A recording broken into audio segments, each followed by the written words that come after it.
When you hear whitewater, you might think rafting, unless you're Don Dubuc, who shows us whitewater is also good for speckled trout in tonight's fishing game report.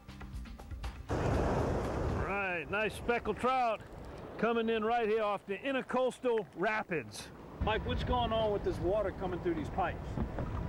I think the water going through the pipes creates a lot of current, and that forces the bait fish along, and the predators can obviously sit in the current, not have to have as much trouble dealing with the current, and it just sets up a good ambush point for those fish to ambush bait being forced to them. Now that is a hybrid striped bass, cross between a white bass and a striper, called a hybrid. You can tell by those broken lines.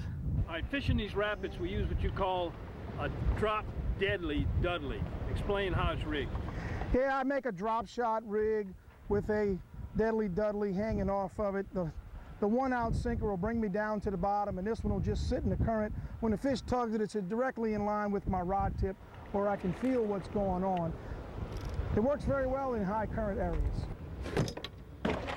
This time of year, I would expect mostly speckled trout, some redfish, flounder like we caught today. We caught the striped bass or the hybrid bass.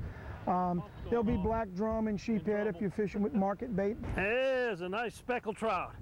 All right, so to catch these specks in the intercoastal, look for those pipes and make sure they're turned on, and you'll do some whitewater speckled trout fishing. With the Fishing Game Report, Don Dubuc, Eyewitness News. All right, thanks, Don. Highlights of the Zephyr